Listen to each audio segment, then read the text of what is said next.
আপনাদেরকে আজকে একটা বাস্তব জীবনের গল্প শোনাবো। সেটা হচ্ছে, একদিন এক অফিসের বস তার এক কর্মচারীকে সামান্য একটা কারণে হঠাৎ করে একটা জোরে থাপ্পড় মারে। এবং যেহেতু কর্মচারী বসের গায়ে হাত তুলতে পারবে না, সেই ক্ষেত্রে কর্মচারী সহ্য করে নিল, ব্যাপারটা নিয়ে বাসায় চলে গেল। এবং বাসায় গিয়ে ঠিক কোনো কারণ ছাড়াই সে তার বউয়ের গায়ে বা গালে একটা থাপ্পড় মেরে দিল। এখন বউ যেহেতু স্বামীর গায়ে হাত তুলতে পারবে না, সেই ক্ষেত্রে সে করলো কি, তার বাচ্চার গালে একটা থাপ্পড় মেরে দিল।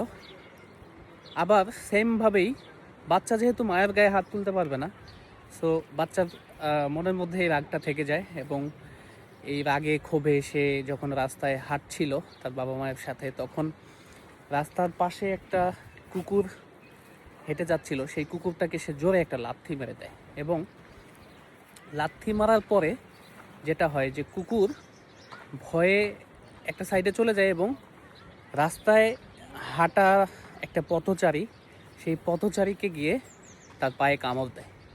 আপনারা জানলে অবাক হবেন যে এই পথচারীটাই হচ্ছে সেই অফিসের বস, যে বস তার বাবাকে কোনো কারণ ছাড়াই থাপ্পড় মেরেছিল। তো এই স্টোরিটার একটা মানে এখানে বোঝার আছে অনেক কিছু। সেটা হচ্ছে যে আপনি এই পৃথিবীতে যার সাথেই অন্যায়ভাবে যা কিছুই করেন না কেন, এই সবগুলো আপনার কাছে কোনো না কোনোভাবে, কোনো না কোনো দিক দিয়ে আপনার কাছে ফিরে আসবে। আপনার কর্মফল আপনার কাছে আসবেই। আপনি ভালো কাজ করলে সেটার যেমন ভালো ফল আপনি পাবেন। আপনি অন্যায়ভাবে কারোর সাথে খারাপ কিছু করলে, আপনি কারো উপর কোনো অন্যায় করলে সেটার ফলও আপনি পাবেন।